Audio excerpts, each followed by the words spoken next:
Welcome to another one of my Own Your Expertise interviews. I'm Emily Crookston, owner and decider of all things at the Pocket PhD. I'm the ghostwriter for Rebels, Renegades, and Mavericks, and I love helping experts with big ideas get their ideas out of their heads and into the hands of their fans. Today, I'm sitting down with Amy Kuretsky. Amy is a licensed acupuncturist. She's a breathwork facilitator and coach, and she's the co-owner of Constellation Acupuncture and Healing Arts, which is located in Minneapolis, Minnesota. Amy, thanks for speaking with me. Would you like to tell us a little bit more about who you work with and what you do? I'm trained as a licensed acupuncturist. That's kind of where my more formal training comes.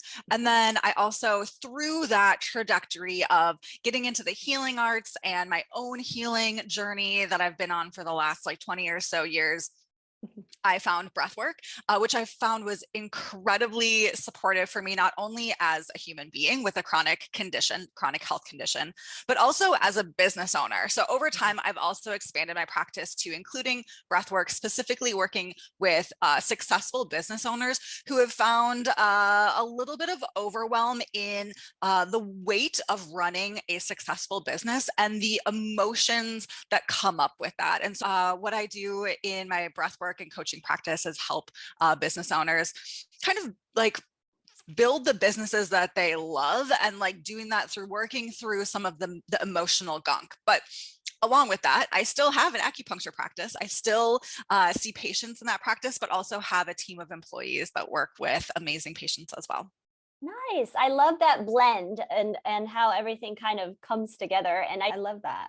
Yeah. So you've told us a little bit about your path to becoming an expert. Could you describe it a little bit further? What led you to where you are today?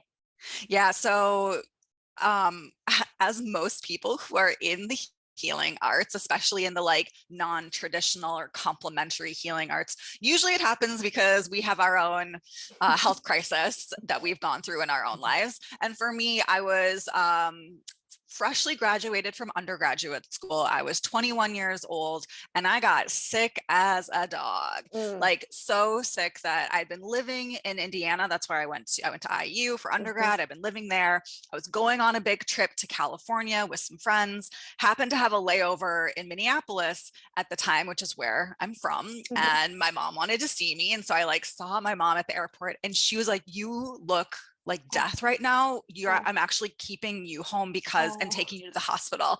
And I didn't quite realize that my health had deteriorated so much over the course of a couple of months. I knew I hadn't been feeling well, but I didn't realize it. And so I went to the hospital and was diagnosed with an autoimmune disease. And basically that took me on a whole very windy road that eventually led to finding acupuncture. But then my expertise was a pretty traditional one in terms of I went to graduate school. I have a master's degree.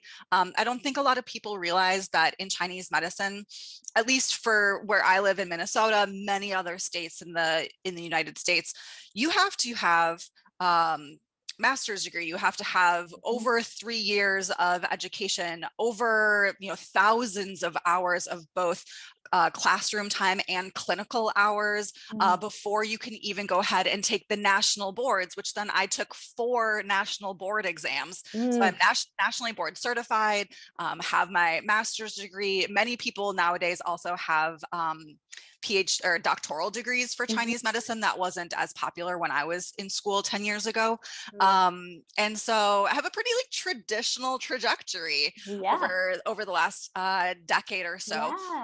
And then have continued to do continuing education credits, all of those things that you have to do when you have a license, a medical health license, which is what I have in the state of Minnesota. Yeah, that's really interesting. And how about the breath work? So you found your way to those folks, I imagine, within the community of acupuncture. Is that true? Yeah, actually, the first time I was ever exposed to the style of breathwork that I practice, which it does not have a trademark name or anything like that. I first did with another acupuncturist who lived out in New York, and she had been talking about it, and I kind of knew her on social media, and it just sounded interesting. So I signed up for an online session, and it just blew my socks off.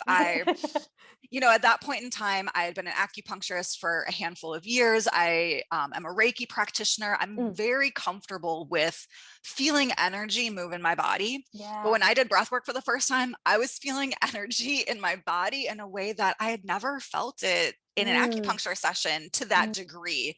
And it was even specific. It wasn't just like energy all over. It was like I was feeling it along acupuncture channels. So I did formal training under this person that I had originally found, and then her teacher, have since done more continuing education and more formal training and done some organizing work to make the breathwork trainings that we have here in the States more anti-oppressive, more welcoming and trauma informed. And so that has been really really helpful for myself and for other people as well. So yeah.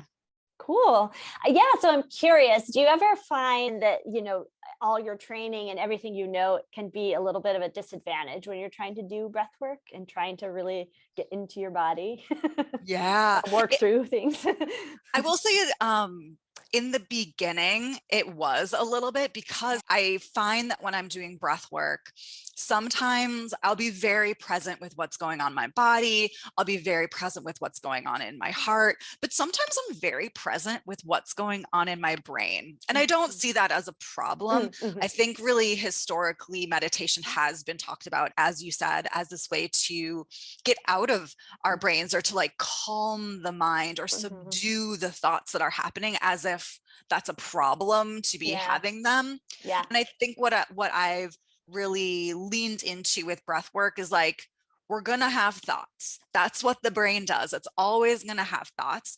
But if we can allow those thoughts to not be a problem and to be playful and give them the space to maybe make new connections, or to go away if that's what's meant to happen in that moment, and to drop into the body more, but really, really let whatever is present in that moment be the truth of that moment. And that's okay. I really like that. That's great.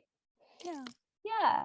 So how have you found, or how have you learned to translate your expertise for others?